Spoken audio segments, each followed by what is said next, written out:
आज का हमारा टॉपिक है इंटीग्रेटर के बाद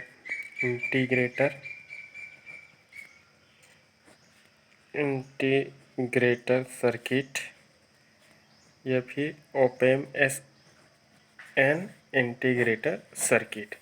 मतलब ओपेम को हम इंटीग्रेटर की तरह कैसे यूज़ करेंगे। क्लियर हुआ? तो बेसिकली इंटीग्रेटर जो सर्किट होता है ये क्या होता है, ओपेम बेस्ड होता है।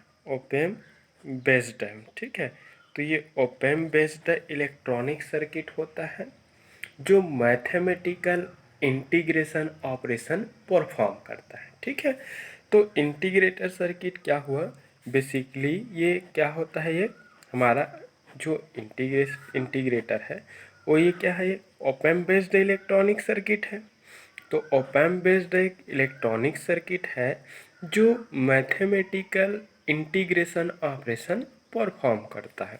और it is a operational amplifier based electronic circuit which provides output signal which will be the integration of input voltage signal। Clear हुआ? तो ऐसा इलेक्ट्रॉनिक सर्किट होता है जो इनपुट वोल्टेज सिग्नल की इंटीग्रेशन को आउटपुट के फॉर्म में प्रोवाइड करता है। तो इनपुट वोल्टेज सिग्नल को क्या करेगा, ये इनपुट वोल्टेज सिग्नल का क्या करेगा, ये इनपुट वोल्टेज सिग्नल्स को क्या करेंगे, इनपुट वोल्टेज सिग्नल्स को क्या करेगा, ये इंटीग्रेट करेगा, ठीक है। इंटीग्रेट करेगा और इंटीग्रेट करके उसके प्रोपोर्शनल आउटपुट सिग्नल ये क्या करता है, प्रोवाइड करता है। तो इनपुट सिग्नल्स को इंटीग्रेट करके इनपुट सिग्नल्स के इंटीग्रेटेड वर्जन को ही ये आउटपुट के फॉर्म में क्या करता है, प्रोवाइड करता है। तो जो मैथमेटिकल इंटीग्रेशन ऑपरेशन परफॉर्म करता है उसी इलेक्ट्रॉनिक सर्किट को क्या बोलते हैं, इंटीग्रेटर बोलते हैं। क्लियर हो? चलो अब अपन सर्किट बना देते। ये तो रहा इंट्रोडक्शन। तो जो मैथमेटिकल इंटीग्रेशन ऑपरेशन परफॉर्म करता है उसी इलेक्ट्रॉनिक सर्किट को क्या बोलते हैं, उसी सर्किट को बोलते हैं अपन इंटीग्रेटर। जैसा कि आप सबको पता है कि ये इलेक्ट्रॉनिक सिंबल होता है ऑपरेशनल एम्पलीफायर इंटीग्रेटेड सर्किट का, जिसमें ये नेगेटिव है वो इसके ओपेम के इन्वर्टिंग टर्मिनल को शो करता है। पॉजिटिव जो सिंबल पे जो टर्मिनल निकला है वो नॉन इन्वर्टिंग टर्मिनल को शो करता है, जिसको अपन VEE मार्किंग कर देते हैं।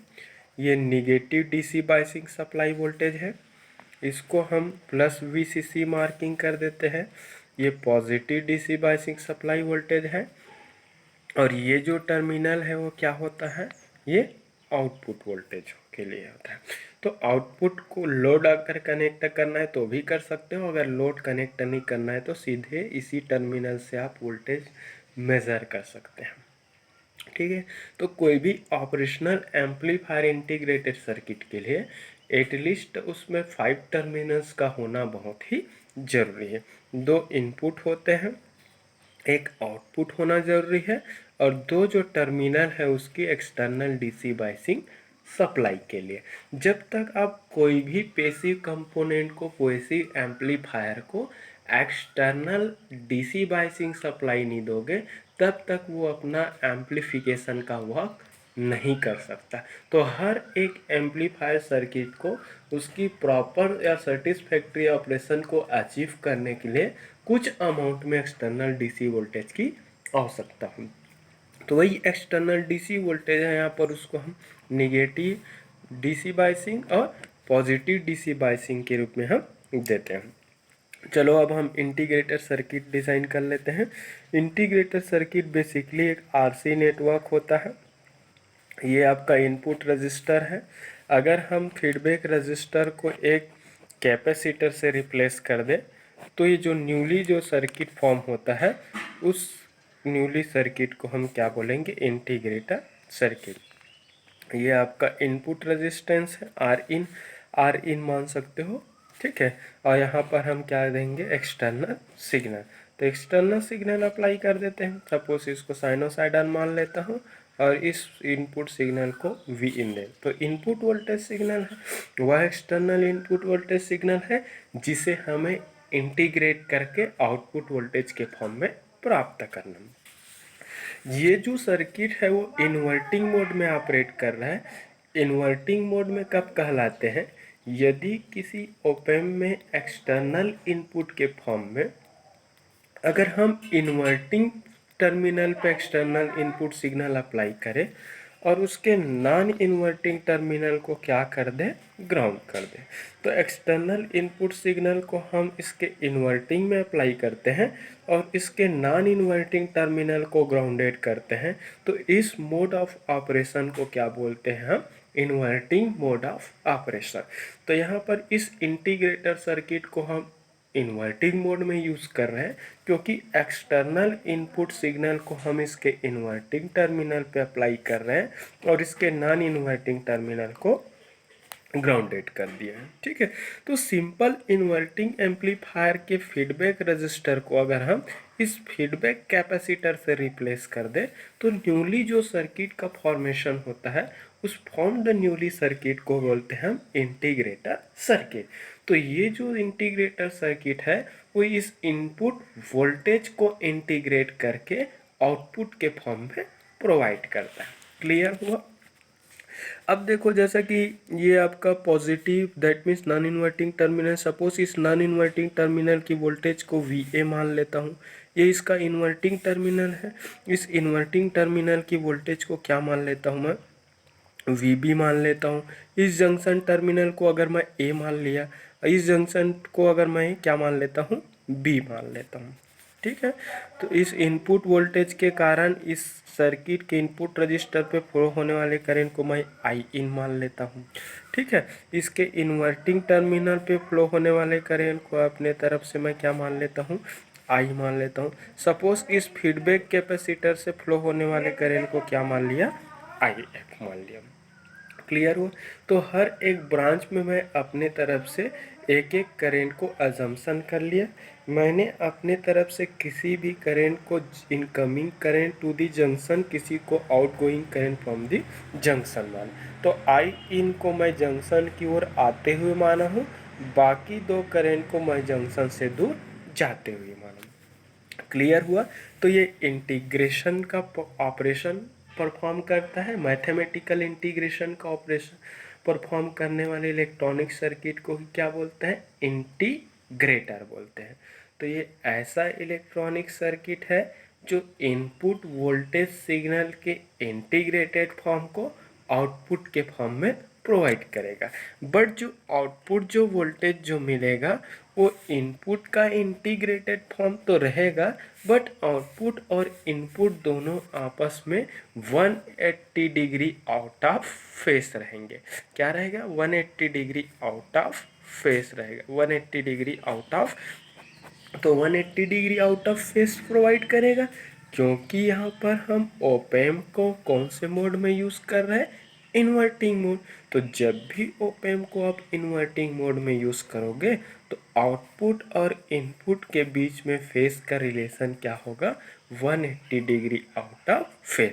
दैट मीन्स अगर इनपुट पॉजिटिव रहेंगे तो आउटपुट नेगेटिव मिलेगा, अगर इनपुट नेगेटिव दोगे तो आउटपुट क्या मिलेगा? पॉजिटिव मिलेगा। तो इनपुट और आउटपुट के बीच में फेस का रिलेशन है वो क्या होता है? 180 डिग्री आउट ऑफ फेस। उसी को बोलते हैं इन्वर्टिंग मोड। इन्वर्ट का मतलब उल्टा, प्लस का माइनस, माइनस का प्लस। क्लियर हुआ? अब इसकी मैथमेटिकल ऑपरेशन की ओर चलते हैं अपन। थ्योरी सर्किट पूरा कॉन्सेप्ट हो गया होगा। यहाँ पर वीडियो में पेज में हर एक थ्योरी को, हर एक कॉन्सेप्ट को लिखना पॉसिबल नहीं है, ओनली मैथमेटिकल को मैं ही बस लिखूँगा। बाकी सब आप लोग मेरे वॉइस को रिकॉर्ड कर लेना, नोट कर लेना, समझ के लिख सकते हो। ठीक है, तो जंक्शन बी पे अपन क्या लगाते हैं? KCL। जब भी हम यहाँ पर करंट का इक्वेशन देखेंगे KCL ही लगाना है। तो यहाँ पर तीन ब्रांच है, तीन ब्रांच में डिफरेंट करंट को मैंने एजम्पशन कर लिया है, तो KCL लगाते हैं। Apply Kirchhoff's current law at junction B. Junction B पे अपन क्या करेंगे? KCL लगाएंगे। तो जंक्शन बी ये है, इस जंक्शन बी पे आई इन आने वाला करंट है, जंक्शन बी से आई जाने वाला करंट है, जंक्शन बी से आई एफ भी जाने वाला करंट है। तो जब भी किसी सर्किट के जंक्शन पर आप केसीएल लगाओगे तो केसीएल यही बोलता है कि सर्किट के जंक्शन पर आने वाले करंट का सम हमेशा सर्किट के जंक्शन से दूर जाने वाले करंट के सम का इक्वल होता है। इस सर्किट में एक करंट आई इन आ रहा है बट दो करंट है वो सर्किट के जंक्शन से दूर जा रहा है। तो आई इन इक्वल टू क्या हो जाएगा, ये आई प्लस क्या हो जाएगा, ये आई एफ हो जाएगा। इसको दे देते हैं इक्वेशन नंबर 1। क्लियर हुआ। आई करेंट और आई एफ जो करंट है, दो करंट यहाँ पर out going from the junction है और आई इन जो है जंक्शन बी की ओर आ रहा है, इस कारण वो इनकमिंग करंट है। देखो इक्वेशन नंबर 1 में, इस इक्वेशन नंबर 1 में ये जो आई जो है वो इन्वर्टिंग टर्मिनल पे फ्लो होने वाला करंट है। इन्वर्टिंग टर्मिनल करंट है, इन्वर्टिंग टर्मिनल करंट है। और इन्वर्टिंग टर्मिनल क्या है, ओपेम का इन्वर्टिंग टर्मिनल करंट क्या है, इनपुट करंट है। आप सभी को पता है कि कोई भी ओपेम की इनपुट इम्पीडेंस आइडियली क्या होता है, इनफाइनाइट होता है। इनपुट इम्पीडेंस आइडियली इनफाइनाइट होने के कारण उस ओपेम के इनपुट में फ्लो होने वाले करंट की वैल्यू आइडियली क्या होगा, ज़ीरो होगा। तो इस आई करंट की वैल्यू क्या होंगे, ज़ीरो होंगे। क्यों होंगे, क्योंकि हम जानते हैं, we know that the input impedance of any op amp is always ideally infinite. और जिस भी सर्किट का इम्पीडेंस इनफाइनाइट होगा, करंट का वैल्यू क्या होगा, ज़ीरो। तो करंट इक्वेशन नंबर 1 में क्या रहेंगे, आई का वैल्यू ज़ीरो। जो भी बोलता हूँ उसको थियोरेटिकली लिखना है भाई। From equation number 1, from equation number 1 I in equal to क्या हो जाएगा, आई एफ हो जाएंगे। क्लियर हुआ। आई इन इक्वल टू क्या हो जाएगा, आई एफ। अब इसको दे देते हैं इक्वेशन नंबर 2 दे देते हैं। अब इस इक्वेशन नंबर 2 को हम क्या करेंगे, कैसा भी करके इस करंट को हम वोल्टेज के फॉर्म में रिप्लेस करने का कोशिश करेंगे। अब वोल्टेज के फॉर्म में रिप्लेस करना है तो इसको देखते हैं कि ये करंट कहाँ से कहाँ तक कैसा जा रहा है। ठीक है, आ जाओ सर्किट में आ जाओ। आई इन जो है वो इस वी इन वोल्टेज से निकल कर बी पॉइंट तक फ्लो होने वाला करंट है, इनपुट करंट। आई एफ जो है उस बी पॉइंट से निकल कर इस आउटपुट की ओर इस कैपेसिटर के थ्रू फ्लो होने वाला फीडबैक करंट है। तो कोशिश करते हैं इस करंट्स को हम वोल्टेज के फॉर्म में रिप्लेस करने का। चलो इस इनपुट करंट को अपन रिप्लेस कर देते हैं, इस इनपुट करंट को वोल्टेज के फॉर्म में। This will be source voltage, this will be destination voltage. तो आई इन इक्वल टू क्या होगा, सोर्स माइनस रजिस्टर। रजिस्टर में फ्लो होने वाला करंट क्या होता है, वोल्टेज डिवाइडेड बाय रेजिस्टेंस होता है।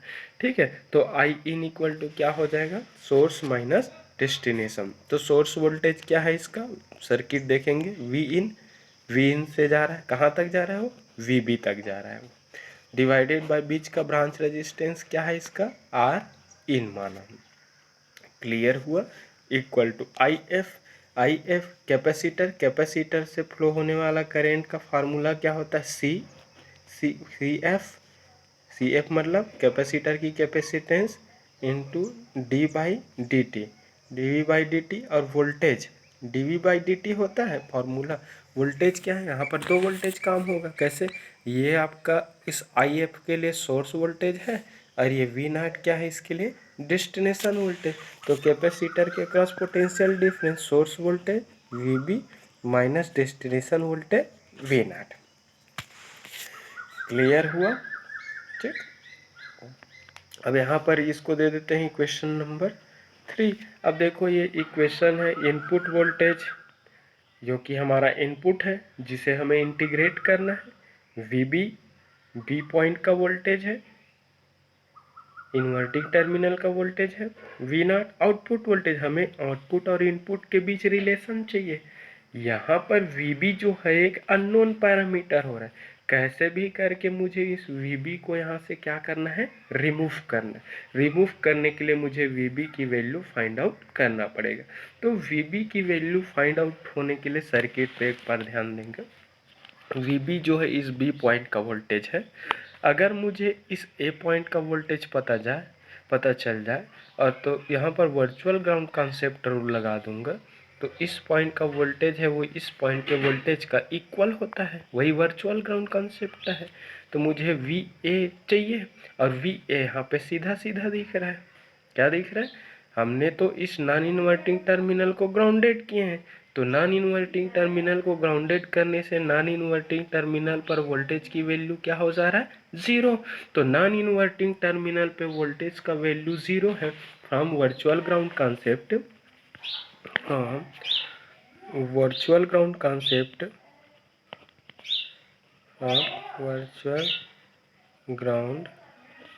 वर्चुअल ग्राउंड कॉन्सेप्ट क्या बोलता है? वर्चुअल ग्राउंड कॉन्सेप्ट से उसके नॉन इन्वर्टिंग टर्मिनल पर जो वोल्टेज है वो उसके इन्वर्टिंग टर्मिनल के वोल्टेज का इक्वल होगा, या फिर इन्वर्टिंग वोल्टेज जो है वो नॉन इन्वर्टिंग वोल्टेज का इक्वल होगा। अब देखो VB इक्वल टू VA, और VA का वैल्यू क्या है? 0, क्योंकि हम उसको ग्राउंड किए हैं। तो VB का वैल्यू यहाँ पर हमें पता चले। इस VB की वैल्यू को क्या रख दो? इक्वेशन नंबर 3 में रख दो। तो from equation number 3, equation number 3 से इक्वेशन नंबर 3 में रखो तो ये वी इन माइनस VB का value 0 divided by R in, फिर उसके बाद CF उस फीडबैक कैपेसिटर की वैल्यू है D/dt,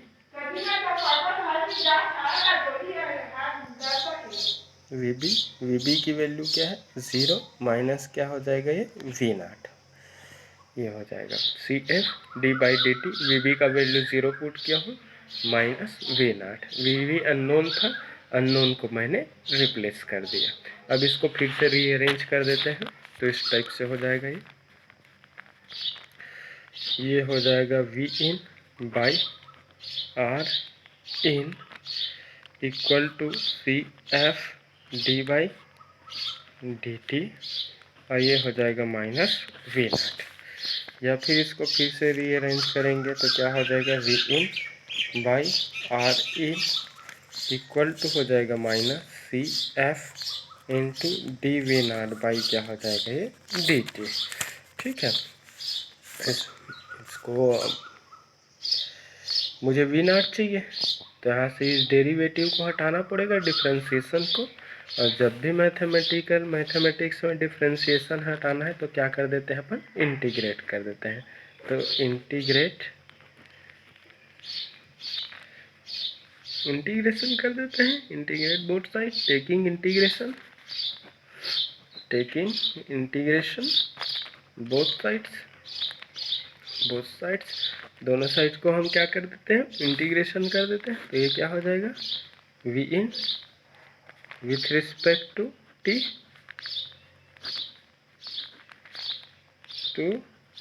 we in by R in into d T, और इसको लिख देते हैं 0 से t equal to minus CF, और डिफ्रेंशिएशन और इंटीग्रेशन क्या हो जाएगा? कैंसिल हो जाएगा। तो क्या बचेगा यहाँ पर? V0 बचेंगे। V0 चाहिए तो CF को क्या कर दो? डिवाइड कर दो, या फिर दोनों CF को डिवाइड कर दो, तो V0 माइनस CF को, तो माइनस क्या हो जाएगा? 1/CF हो जाएगा, और इंटीग्रेशन 0 टू t, और ये हो जाएगा V in divided by R in into क्या हो जाएगा? DT। इंटीग्रेशन किया हूँ, यहाँ का डिफ्रेंशिएशन और इंटीग्रेशन कैंसिल हो जाएगा, तो माइनस CF इंटू V0 बस बचेंगे, और यहाँ पर इंटीग्रेशन लग जाएगा। ये R इन जो है वो रजिस्टर की रेजिस्टेंस वैल्यू है, तो कि कांस्टेंट पैरामीटर है, कांस्टेंट पैरामीटर इंटीग्रेशन से बाहर आ जाता है, तो CF इंटू क्या हो जाएगा? ये R इन हो जाएगा, बाहर हो जाएगा, और 0 से क्या हो जाएगा? टी हो जाएंगे, ये V इन हो जाएगा इंटू ये क्या हो जाएगा? DT, और ये क्या हो जाएगा? V0। So this is expression for output voltage. ये आउटपुट वोल्टेज के लिए मैथमेटिकल एक्सप्रेशन है। यहाँ पर CF है वो फीडबैक कैपेसिटर की कैपेसिटेंस वैल्यू है, R इन उसका इनपुट रेजिस्टेंस है, V इन आपका एक्सटर्नल अप्लाइड इनपुट वोल्टेज है जिसे हमें क्या करना है? इंटीग्रेट करना है। ठीक है, तो देख सकते हैं आउटपुट जो वोल्टेज है वो इनपुट वोल्टेज का क्या है, इंटीग्रेशन का प्रोपोर्शनल है। अगर यहाँ पर ये 1/CF into R in constant parameter को हटा दूँ तो यहाँ पर क्या लगेगा, प्रोपोर्शनलिटी लग जाएगा। तो आउटपुट जो वोल्टेज है वो इस इनपुट वोल्टेज के इंटीग्रेशन का क्या होगा, प्रोपोर्शनल होगा। क्लियर हुआ। तो इंटीग्रेटर क्या हुआ, बेसिकली ऐसा इलेक्ट्रॉनिक सर्किट हो गया जो इनपुट वोल्टेज सिग्नल के इंटीग्रेशन को आउटपुट के फॉर्म में प्रोवाइड करता है। रही बात इस मैथमेटिकल एक्सप्रेशन में, तो ये माइनस जो साइन जो रहता है वो आउटपुट और इनपुट के बीच में 180 डिग्री के आउट ऑफ फेस रिलेशन को रिप्रेजेंट करता है। अगर हम इनपुट पॉजिटिव के फॉर्म में देंगे तो आउटपुट निगेटिव मिलेगा। अगर हम इनपुट को निगेटिव के फॉर्म में देंगे तो आउटपुट क्या मिलेगा, पॉजिटिव मिलेगा।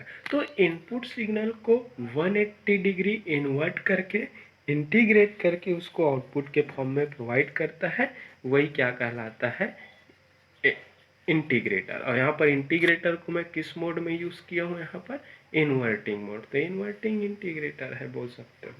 क्लियर हुआ। तो ये रहा, अगर एग्जाम में आएगा तो एटलीस्ट यहाँ this is desired mathematical expression for integrator circuit. Clear हुआ। हर बार एग्जाम में आता है, मोस्ट इंपॉर्टेंट क्वेश्चन है। या तो एग्जाम में इंटीग्रेटर पूछा जाता है या फिर डिफरेंशिएटर, दोनों में से एक आना 100% तय है। तो एक बार देखो, 2 बार देख सकते हो, जब तक समझ ना आए